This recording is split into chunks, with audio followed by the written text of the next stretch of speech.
안녕하세요. 오늘도 사연살롱을 찾아주셔서 감사합니다. 결혼 전적이 있는 30대 여자예요.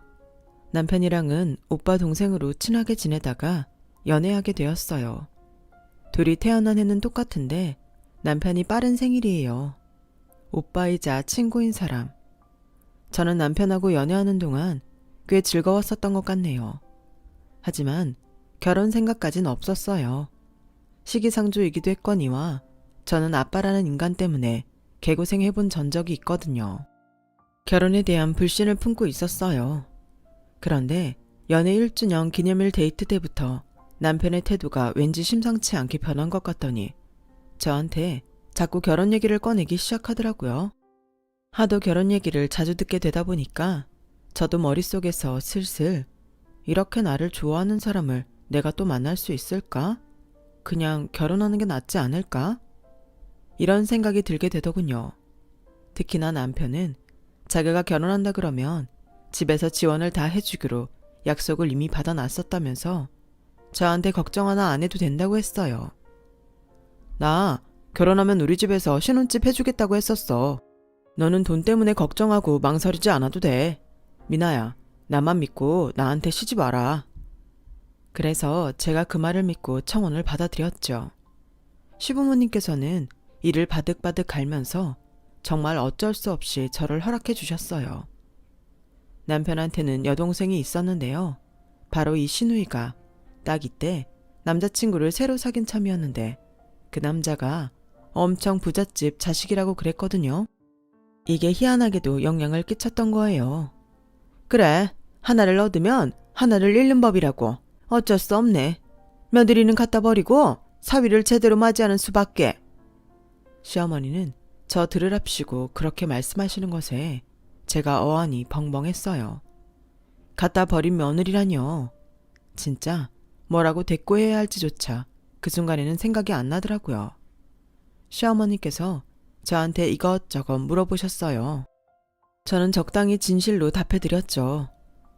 저희 엄마는 그냥 일 다니시고요. 남동생은 이제 막 취업했어요. 올해 입사한 신입사원이에요. 여동생은 아직 대학 다니고 있고요. 그럼 부친께서는 뭘 하시는데? 아, 맞다. 이혼했다고 했지? 그래도 어디서 뭐라고 사는지는 알 것 아니니? 네? 그것까진 제가 잘 모르는데 잘 살고 계신 건 확실합니다. 뭐야? 첩첩산중이로구만. 시어머니께서 혀를 끌끌 차시는데 저는 마치 그 앞에서 죄인이 된 것 같았어요. 이 결혼이 도대체 어떻게 흘러가는 건지 감도 안 잡혔는데 의외로 그때 시어머니께서 이렇게 말씀해 주셨죠. 어차피 허락하기로 했으니 결혼은 시켜줘야겠지. 나는 한 입으로 두 말 안 하는 사람이야. 감사합니다. 앞으로 열심히 잘할게요. 당연히 그래야지. 쥐뿔도 없으면서 우리 집 같은 곳에 시집을 오다니 너는 전생에 나라라도 구했나 보구나. 아무것도 없는 저를 그저 받아주시겠다고 하셨던 시어머니셨어요. 저는 조건이 부족한 제가 달갑게 보이지 않은 것은 당연하다고 생각했었고 그래도 받아주신 시어머니께 내심 감사한 마음을 품고 있었어요. 아량이 넓은 분이시라고 여겼죠. 그런데 아니었어요. 결혼하고 얼마 안 돼서부터 저를 지독히도 구박하시더군요. 이유요? 제가 몸만 달랑 시집왔다는 게 그 이유였어요. 가지고 온 것 없으면 입을 열 자격도 없다면서 저한테 입 닫고 납작 엎드리라고 하셨어요. 저는 전생에 나라를 구한 게 아니라 팔아먹은 악당이었나 봐요. 그렇지 않고서야 이런 악랄한 시댁을 만날 수는 없는 것이었네요. 시어머니 때문에 돌아버릴 것 같았으니 제가 가장 먼저 찾은 도움처가 어디였겠나요? 당연히 남편이었죠. 그런데 남편은 결혼 전에 제가 생각했던 인물과는 영 딴판이었어요. 특히 저에 대한 애정 말이에요. 제가 생각하고 있었던 것과는 종류가 달랐더군요. 제가 시어머니 때문에 힘들어 죽겠다고 스트레스 받아서 위장병 도진다고 얘기를 해도 남편이 꽤 시큰둥한 거예요. 결혼했으니까 이제 알아서 하라는 느낌? 그런 느낌을 받아서 하루는 나를 잡고 남편한테 그런 태도를 보이면 서운하다고 제 기분을 다 털어놓았습니다. 그런 저에게 남편은 귀찮다는 듯이 자기 속마음을 알려주더군요. 나는 우리 연애할 때 네가 나를 구속하지 않아서 좋았던 거야. 그런데 결혼하고 나서 나한테 이런 거 저런 거 시시콜콜하게 떠들어대면서 나를 번거롭게 만들고 내 시간을 침범하려고 들면 곤란해. 자기를 안 궁금해하고 완전히 잡힐 듯 말 듯 하는 게 저의 매력이었대요. 그런저런 결혼하면 유부남이 되어서도 적당한 자유를 누리면서 지낼 수 있을 거라 생각했다는 것이었죠. 들을수록 황당했네요. 결혼 전에 그런 얘기를 했으면 청혼을 안 받아들였을 거라고 제가 그렇게 화를 냈더니 남편은 자기는 그런 얘기를 다 했었대요. 나는 진짜 너를 다 아직도 모르겠어. 앞으로 계속 너를 알아가고 싶어. 내 옆에 있어줄래? 우리 결혼하자. 남편이 이렇게 말했던 것이 어떻게 제가 자기를 구속하지 않아서 편하다는 말과 같은 내용인가요? 와, 농락당한 것 같아서 기분이 정말 별로였는데요. 제가 기분이 상하거나 말거나 휴대폰 게임만 하는 남편 때문에 더욱 불쾌해졌어요. 남의 기분에 신경 안 쓰고 배려하지 못하는 모습. 그런 남편을 알게 되면 알게 될수록 저는 착잡해질 수밖에 없었어요. 시어머니는 저한테 몸만 달랑 들고 시집 왔으면 그만한 대가를 치러야 한다며 몸으로 때우라고 하셨어요. 그러면서 일을 오지게 시키셨죠. 시댁의 큰 어르신 댁에 가서 집안 행사를 치르는 일에도 저를 무척 써먹으셨고요. 제가 요리를 배워본 적도 없건만 난데없이 갈비찜 양념을 20인분 만들어야 하고 그 안에 들어가는 과일 준비부터 다 하느라 정신이 없었는데 다른 반찬들까지 다 꾸려야 하고 상 차리는데도 제가 한 몫을 해야 했고 무엇보다 가장 힘든 뒷정리까지 제가 가장 많은 부분을 차지하며 일을 했을 때 그날 정말 죽는 줄 알았어요. 왜 사람이 과로 때문에 졸도하고 사망까지 하는 줄 알겠더라고요. 저 혼자 식기 정리하는 걸 뻔히 보고 알면서도 시어머니를 비롯한 시댁 어른들은 일을 거들지 않은 채 되려 제 쪽을 보면서 험담을 하셨어요. 집안도 완전 별 볼 일 없다면서 이혼 가정에다가 부치는 결혼식장에도 없었고 모치는 어디 대수롭지 않은 직장이라도 다니는 모양이고 지금까지 모아둔 돈도 없이 뭐 했대. 하여간 이런 것에서 열등한 부류인 게 보이는 거라니까. 그래도 머리 쓰고 몸뚱이 부려서 제대로 된 미천 하나 없이 결혼 성공했으니 나름 재주는 있네. 분개하기에 앞서서 저는 시어머니께서 그 가운데 당당히 껴서 제 험담을 하신다는 게 황당했어요. 결국 그래봤자 본인 얼굴에 침 뱉기 격 아닌가요? 보통 이상하신 분이 아니라는 걸 그날 시댁 행사 때 처절하게 깨달았죠. 이상한 집안에 제대로 잘못 걸렸다 싶더라고요. 똥이 무서워서 피하는 게 아니라 더러워서 피한다는 심산으로 그날은 결국 꾹 참고 넘어갔습니다. 그런데 바로 얼마 뒤였어요. 제가 일부러 꼬리 내리고 고분고분하게 굴었음에도 시어머니께선 만족하지 못하신 모양이었나 봐요. 아니면 저의 길을 완전히 죽여놓으시라고 그참에 작정하셨을 수도 있고요. 시댁에서 시어머니랑 부엌일을 하고 있는 와중이었는데 갑자기 시어머니께서 제 머리카락을 자르는 거예요. 오른쪽 귓가에서 서걱 하는 소리가 들리는 순간 소름이 돋았고 쳐다보니까 시어머니께서 한 손에는 가위를 들고 다른 손에는 자른 제 머리카락 뭉치를 들고 계셨어요. 지금 뭐 하신 거예요? 제 머리를 왜 자르셨어요? 내가 그러길래 저번부터 너 머리 똑바로 묶으라고 했지. 부엌에 들어올 때는 머리털 한 올 흘러내린 것 없이 내가 깔끔하게 정돈하라 그랬어, 안 그랬어? 진짜 머릿속이 새하얘졌어요. 살면서 상상조차 못해본 일을 당할 줄이야. 간신히 울음 터지려는 거 참고선 미용실에 갔죠.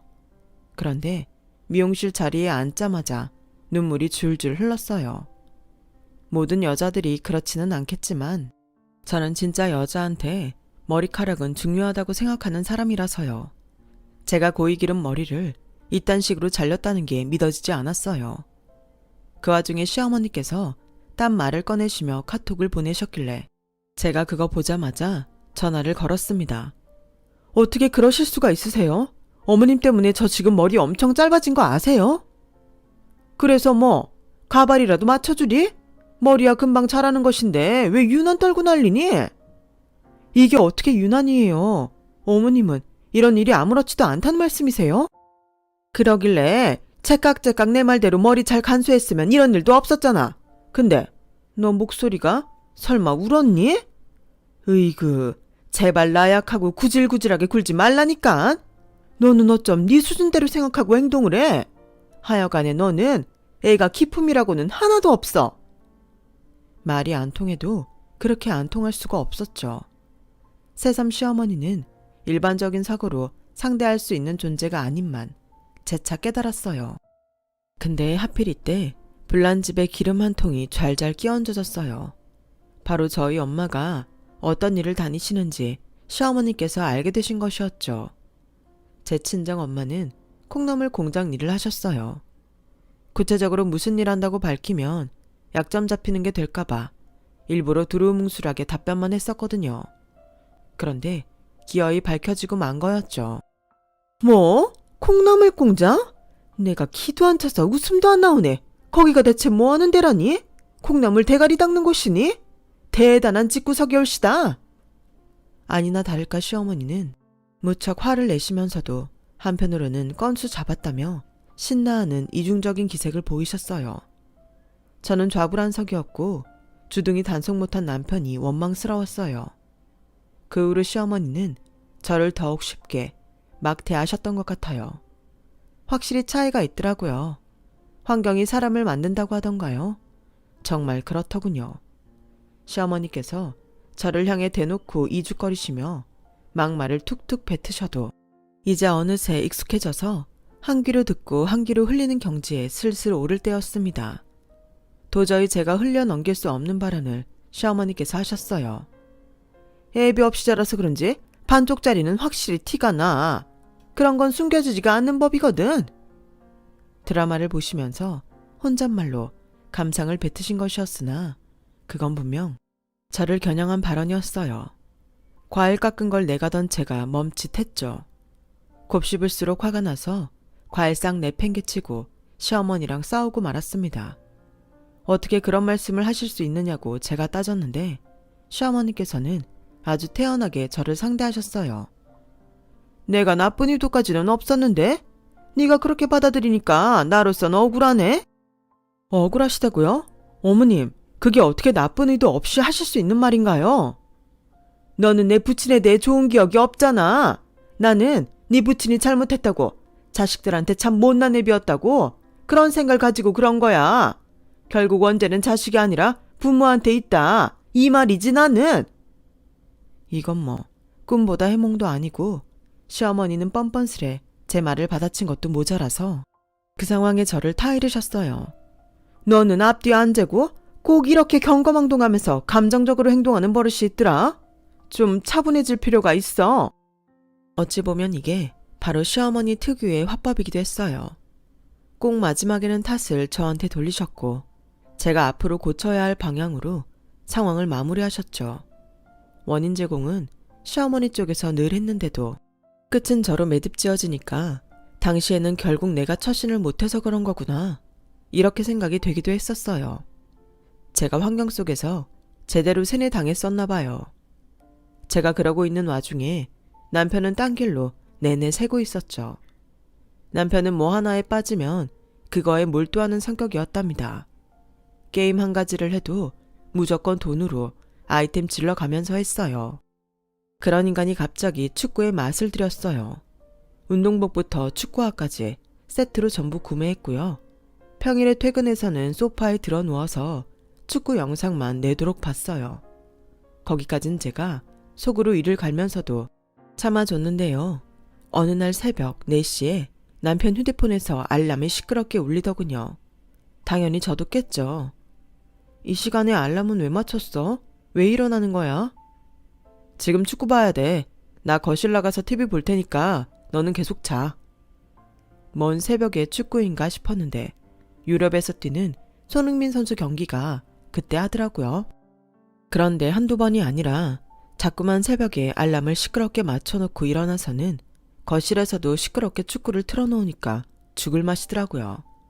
그리고 휴대폰으로도 손흥민 골 모음집인가 하는 영상을 맨날 시도 때도 없이 틀어놔서 나중에는 의의로제가 왔어요.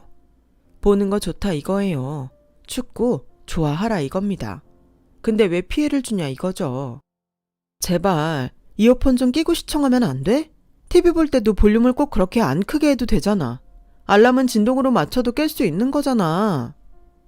아, 그러면 맛이 안 난다니까? 크게 트는 게 좋은데 이어폰으로 오래 들으면 귓구멍 터질 것 같아서 힘들어. 내 집에서 내가 영상 큰 소리로 보겠다는 게 왜 내가 불만이야? 네 와이프가 머리 아프다잖아. 내가 괴롭다는데 제발 적당히 좀 하면 안 돼? 네가 귀마개를 껴. 그것도 싫으면 집을 나가. 네가 이 집에 기여한 게 뭐 있는데? 너 한 푼이라도 보태줬어? 아니잖아. 주제 파악하고 얌전히 있어야지. 왜 이렇게 나대? 그때 머리가 띵 울리더라고요. 남편이 툴툴거리는 모습에 저도 모르게 눈시울이 뜨거워졌어요. 반대로 가슴은 차갑게 식더군요. 자기가 뱉은 말을 주워 담을 생각도 없이 남의 기분 살피려는 신용도 안 하고 휴대폰만 들 남편의 태도에 모전자전이구나 싶었습니다. 잠깐 여기서 신우이 한번 거론해야겠네요. 모전 여전도 해당돼서요. 신우이는 제 결혼 전에 어떤 부잣집 남자랑 연애 중이었어요. 저희 부부 결혼식 때 자기 남자친구 데리고 오겠다더니 못 데리고 왔었고요. 그랬다가 나중에 신우이 커플이랑 저희 부부랑 넷이서 저녁 한번 먹은 적 있었거든요. 신우이가 만든 자리였고요. 저는 별 생각 없었고 그냥 대화하고 밥 먹고 그랬어요. 그리고 한 달 뒤에 신우이가 그 남자랑 헤어졌어요. 시어머니께서 온갖 짜증을 다 내셨었죠.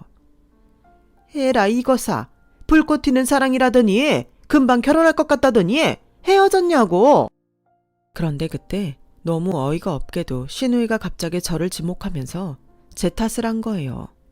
그때 식사 자리에서 제가 너무 수준 낮은 티를 냈고 그걸 본 남자가 이 집안은 안 되겠다는 마음을 먹어서 결혼 안 하기로 하고 헤어진 것이라는 게 신우이의 주장이었어요. 미친 거 아닌가요?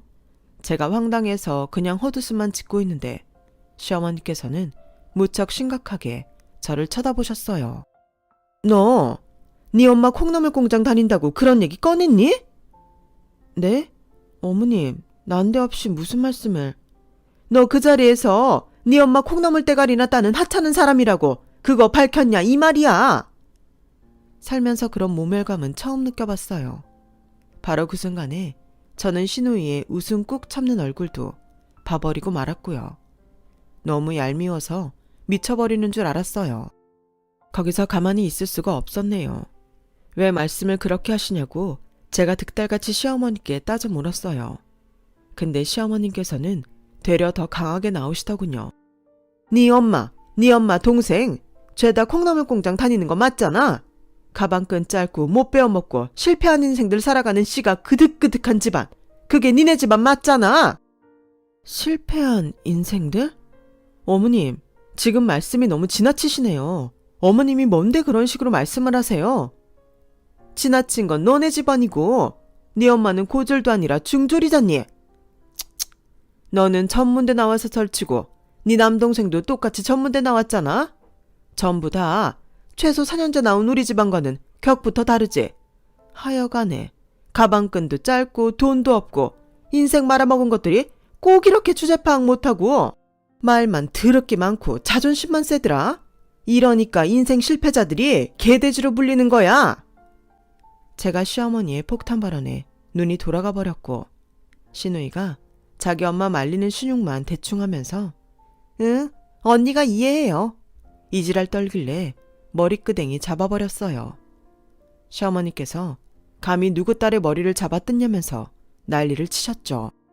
진짜 완전히 개판이었네요. 저는 당장 그날 저녁 남편한테 있었던 일을 털어놓았죠. 어우, 우리 엄마가 말이 심하셨네. 너무 표현이 노골적이셨다. 노골적이라니? 사실은 사실인데 표현이 잘못됐다는 거야? 너는 또 왜 말을 꼬아서 받아들여. 우리 엄마 원래 만만치 않은 성격이야. 너도 초반부터 그거 다 눈치챘다 그랬잖아. 네가 좀만 더 참아. 설마 평생 이러진 않을 거 아니야. 네가 인내심만 발휘하면 우리 모두가 행복해질 수 있어. 곰곰이 생각해보지 않아도 남편이 개소리를 하고 있음을 알 수 있었어요. 저의 희생 위에 평화를 쌓자는 얘기였으니까요. 저는 애써 그 황당함을 꾹 누르고 남편한테 말했죠. 개돼지니 뭐니 정상적인 사고 박힌 사람이면 자기 며느리 가족을 겨냥해서 그런 말은 못해. 나는 시어머님 사과 받아야겠어. 제가 단호하게 말하니까 남편이 우물쭈물하다가 잠시 후에 시어머니께 전화를 하더라고요. 그러더니 전화 끊고 한숨을 푹 내쉬었어요. 어머님이 뭘 하셔? 들은 그대로 말해봐. 너야말로 머리 식히고 나서 정식으로 사과하라고 엄마가 그러시는데. 그거 듣고 제가 열받아서 눈이 휙 돌아갔어요. 정식으로 사과? 정말 시어머니께서 정상인의 사고를 뛰어넘으신 분인 줄은 진작 알았지만 역대급 완전체 인간이실 줄이야. 내가 미쳤다고 사과를 드려? 지나가는 사람 아무나 자꾸 물어봐. 내가 잘못했나 그쪽이 잘못했나?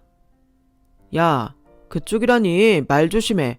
아무리 엄마가 잘못하셨다고 해도 네가 가진 거 없이 결혼했으면 판단이라도 이럴 때 잘해야지. 결국은 또 그거네. 내가 결혼할 때 돈 안 들고 온 거. 우리 집이 너네 집보다 학력 낮은 거. 이게 문제라는 거잖아. 됐으니까 오빠가 나서서 해결해. 아니, 내가? 내가 왜? 야, 네가 애초에 상황을 안 좋게 끌고 갔을 수도 있는 거 아니냐? 네가 이름 버려놓고 왜 나한테 뒷수습을 맡겨? 그럼 오빠가 지금까지 한 게 뭐가 있는데? 내가 어머님한테 결혼하고 나서 내내 시달릴 때 오빠는 휴대폰 게임만 하고 밖에 나가서 취미생활이나 즐겼잖아. 이럴 거면 결혼은 왜 했어? 내가 말했잖아. 너랑 결혼하면 편하고 자유롭게 지낼 수 있을 것 같았다고. 그래서 너랑 결혼한 건데 네가 이렇게 대가리가 나쁠 줄은 몰랐어. 대가리가 나쁘니까 결혼 생활에 적응 못하고 겉도는 거겠지. 장모님이 콩나물 대가리 딴다고 해서 네 대가리에 지장이 가는 것도 아닌데 왜 넌 뇌가 없는 것처럼 행동하냐? 다시 생각하는 겁니다만 정말이지 모전자전이었어요. 남편에게서 시어머니가 제대로 보이더군요. 결혼 생활에 남은 미련 단 한 줌도 남기지 않고 그때 날아가 버렸어요. 우리 엄마 콩나물 대가리 안 따거든? 야, 너는 마트 가서 파는 콩나물에서 대가리 없는 거 봤냐? 노란 대가리 안 달려있는 불량품 콩나물 따위 본 적 있냐고. 어? 나는 마트 가서 콩나물을 살펴본 적이 없는데. 이런 무식한 집안을 봤나. 이제는 나한테 제발 있어달라고 빌어도 내가 사절이야. 너랑 결혼한 게 내 인생 최대의 실수였다. 당장 이혼해. 남편이랑 미친 듯이 싸우고는 이혼하기로 했어요. 친정 엄마한테 바로 알리긴 못해서 남동생 여동생 불러놓고 술 한잔 하면서 다 말했어요. 시댁인간들 가만 안 두겠다고 동생들은 난리였죠.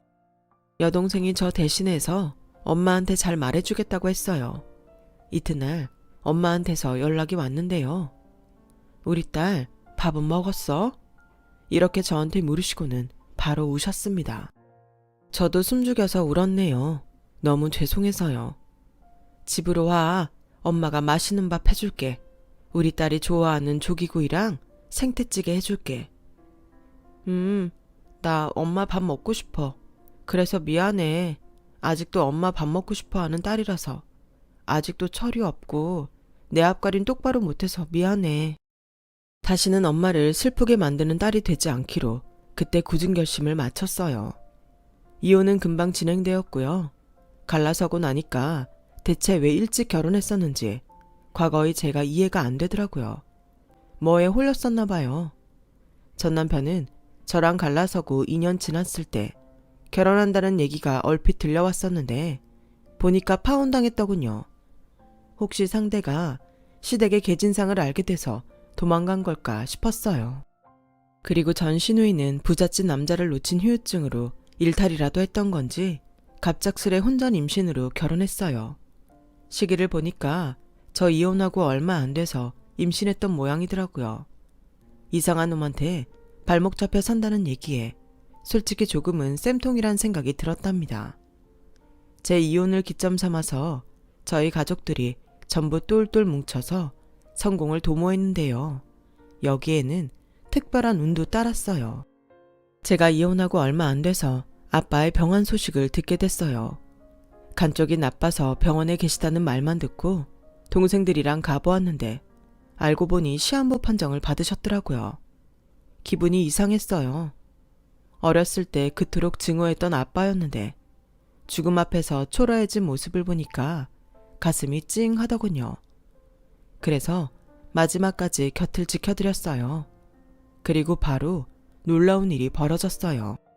저는 친가에 재산이 있는 줄도 모르고 살아왔었는데 할아버지 할머니께서 저희 가족을 따로 부르시더니 재산을 주겠다 하시더라고요. 늘 저희 식구가 마음 한켠에 걸려 있었는데 이번에 아빠가 돌아가실 때 저희가 마지막을 지켜드리는 것을 보고 결심을 굳히신 거였대요. 그래서 얼떨결에 돈이 좀 생겼어요. 그래서 빚을 거의 내지 않고 가게를 차릴 수 있었죠. 저희 엄마가 작은 이모랑 오래 고민하며 마음속에 품어왔던 가게, 바로 떡집이었어요. 작은 이모의 시댁되는 집안이 원래 지방 시골 동네에서 떡집을 오래 했거든요. 저희 엄마 작은 이모, 그리고 작은 이모의 시댁 친척 어르신, 이렇게 세 분이 떡집을 시작했어요. 제 남동생이 각종 잡일과 인터넷 홍보를 맡았고 여동생이 끊이지 않는 아이디어를 제공하면서 눈으로 먼저 맛보는 예쁜 떡들을 많이 내놓았어요. 포장 주문을 많이 받기 시작했더니 어느새 택배 주문도 물밀듯이 들어오더군요. 감당이 안 될 정도라서 하루에 택배 주문량을 한 장으로 하기 시작했을 때쯤 떡집은 유명 맛집이 되어 있었어요. 가게 한쪽 벽면에는 늘 택배 박스가 가득 쌓여 있었죠. 그날은 제가 가게 유리창의 얼룩이 유난히 눈에 들어와서 직접 그걸 닦던 와중이었어요. 폭풍 전야라는 것도 모르고 열심히 문지르고 있었는데 갑자기 가게 앞에 차가 한 대 멈춰 서더니 뒷좌석에서 내린 사람이 저한테 아는 체를 하는 거예요. 완마? 이게 누구니? 유리 닦는 폼이 어쩐지 낯설지 않다 싶었는데 세상에, 전 시어머니였어요. 그때 운전석의 창문이 내려가더니 전 남편이 어색한 표정으로 저한테 눈인사를 보냈어요. 저는 무시해줬죠. 전 시어머니가 품에 안고 있는 아이가 눈에 띄더군요. 안겨있을 덩치는 아니건만 딱 봐도 말 더럽게 안 듣는 아이인 듯 했습니다. 칭얼거리면서 발로 전 시어머니를 퍽퍽 걷어차는 것만 봐도 알만했죠. 전 시누이의 아이란 걸 바로 알 수 있었어요. 우리 손주가 오늘따라 왜 이렇게 보칠까? 얌전히 있어. 할미가 맛있는 떡 사줄게. 아무나 사 먹기 힘든 고급 떡이야. 맛있겠지? 응? 전 시어머니가 애를 써봐도 아이는 짜증을 멈추지 않더군요. 저도 모르게 피식 웃어버렸네요. 그러자 전 시어머니가 저를 째려봤고 그때 주차를 마친 전 남편이 다가왔어요. 네가 아둔하게 굴어서 놓친 우리 아들은 곧 세장가 될 거란다. 워낙 줄을 선 여자들이 많아서 고르고 고르느라 지금까지 결혼을 안 하고 있었을 뿐이지. 전 시어머니의 허세에 저는 그냥 웃었어요. 전 남편이 예전에 결혼 목전까지 갔다가 파혼당한 이야기는 저조차도 알고 있는데 저런 거짓말을 하다니. 결혼 답례푼도 여기서 맞출 거란다. 예약이 이미 꽉 차 있다길래 직접 와서 부탁을 해보면 받아줄까 싶어서 와본 거지. 이 정도 열의를 갖고 인생 살아야 하는 거란다. 안 그러면 너처럼 항상 그저 그런 인생을 살게 되거든. 너는 지금 그 앞치마 복장에다가 청소하는 꼬라지를 보니까 내 가르침을 완전히 잊고 산 모양이네. 가르침? 그런 것도 주신 적 있었나요? 저는 늘 헛소리로 귀가 썩은 기억밖에는 없는데. 뭐야? 헛소리? 이게 청소 알바 주제? 이런 데 소속돼 있다고 네가 우쭐하기라도 한 모양이지? 꼭 이런 것들이 있어요. 명품관에서 일한다고 자기가 명품 된 줄 아는 멍청이들이. 여기 요즘에 제일 핫한 곳인데 연예인들한테도 막 문의 들어와요. 주문 못 넣으실 것 같은데요. 제가 일부러 고개를 갸웃거리면서 말하고 있는데 그 와중에 전 남편이 이렇게 중얼거리더군요. 너 진짜 더 예뻐졌다. 관리 잘 받고 살았나 봐. 글쎄, 못난 놈이랑 살 때는 못났던 거고 지금은 잘난 놈이랑 살아서 그런가 봐. 잘난 놈이랑 산다니? 너 결혼했다는 소식은 못 들었는데. 아, 남자친구 있어. 결혼할 예정이야. 이미 우리 엄마 사위나 다름없고. 전 남편이 저를 너무 빤히 쳐다보고 있으니까 옆에서 전 시어머니가 눈을 부라리며 눈치를 줬죠. 지금 그럴 때냐는 비난이 담겨 있더군요. 간만에 그 엄마의 그 아들 모습을 보니까 웃겼어요. 여기서 너 유리나 닦고 사는 거 보니까 재밌다. 아무래도 여기랑 인연인가 보네. 어떻게든 주문을 넣어야겠어. 전 시어머니는 호쾌하게 외치며 가게 안으로 들어갔죠. 저는 일부러 느릿하게 마저 유리창을 닫고 들어갔어요. 보니까 전 시어머니는 카운터에 매달려서 제발 주문을 받게 해달라 그러고 있고, 아이는 시끄럽게 울고 떼를 쓰고 그거 달래느라 전 남편은 진땀 빼고 있고, 그렇게 한 단변만 봐도 정신없는 집안이었어요. 저기에 안 속해 있는 게 감사했죠. 그때 저랑 눈이 마주친 직원이 외쳤어요. 아, 혹시 아까 보니까 아시는 사이 같은데 아시는 분이면 특별히 해드리는 걸로 할까요? 그러자 전 시어머니와 전 남편의 시선이 동시에 저한테 쏠렸어요. 저는 싱긋 웃으며 말했죠. 아니요, 특별히 안 해줘도 돼요. 어리둥절하게 굳어있는 모자를 쳐다봐준 제가 대표자 이름이 적혀있는 액자 쪽을 손으로 가리켰어요. 더 젊어서 그런 건지 전 시어머니보다 먼저 글자를 확인한 전 남편이 경악했죠. 대표자 이름이 왜... 설마 장모님? 전 시어머니는 차마 이런 방구도 하지 못한 채 얼굴이 질려서는 입만 뻐끔뻐끔 하더군요. 제가 무슨 문제라도 있냐는 듯 쳐다봤는데 제 시선을 피했어요. 조금 있으면 저희 엄마, 아니 대표님 오시는데 뵙고 가시겠어요? 직접 청해 보시죠. 결혼 답례품 주문 제발 받아달라고요. 제가 외치자 얼굴에 피기가 싹 가신 전 시어머니가 아이의 손을 거칠게 잡아 끌었어요. 가자. 여기 말고 유명한 곳 없는 줄 알아? 다른 데 찾아가면 돼. 횡설수설하면서 가게를 나섰고 저는 그들에게 손을 흔들어 주었죠. 갑작스러웠던 재회는 그렇게 끝나지 않았어요. 왜냐하면 잠시 후 가게 옆에서 작은 소란이 일었거든요. 주차된 차를 빼다가 전 남편이 옆 차를 긁은 거예요. 이거 엄청 비싼 차 아니니? 아이고야, 어쩌자고. 엄마가 애를 잘 보셨어야지. 애가 뒤에서 내 머리를 때리고 발광을 하니까 이렇게 된 거잖아. 미치겠네 이거. 돈 엄청 물어줄 것 같은데. 전 남편이 말을 끝을 흐리면서 팔짱을 끼고 삐딱하게 서 있는 저를 쳐다봤어요. 제가 어림도 없다는 듯 바로 그 기대를 잘라주었죠. 여기 건물에 CCTV 달려있는 거 보이지? 내가 차주한테 증거 다 줄 거야. 튀어봤자 소용없어. 그랬더니 전 시어머니가 바들바들 떨면서 이렇게 말하더군요.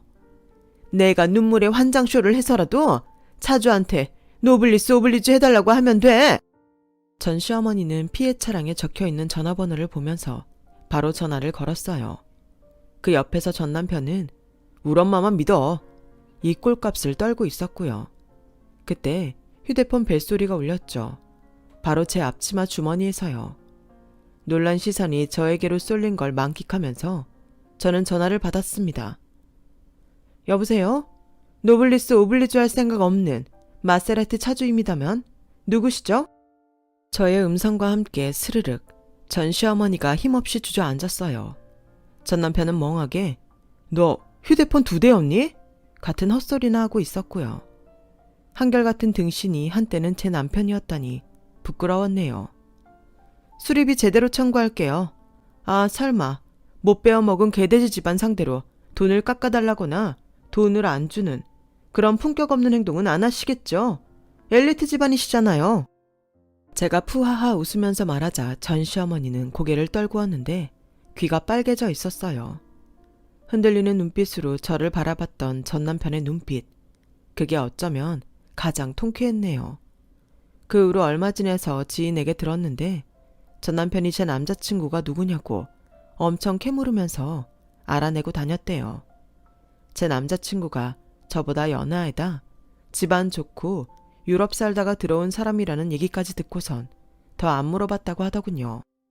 인생은 흑역사와 사이다가 골고루 섞여 있는 것 같아요. 똥차 가고 벤츠 온다더니 제 자신을 소중히 여기니 저를 더 사랑해주는 사람도 만나게 되네요. 들어주신 분들 모두 감사해요. 제 이야기는 여기까지입니다. 옆에 있는 소중한 인연들과 항상 행복하시길 바랍니다. 여러분, 사연 댓글에 응원과 현명한 조언 부탁드려요. 좋아요와 구독은 저에게 큰 힘이 됩니다. 오늘도 좋은 일 가득하세요.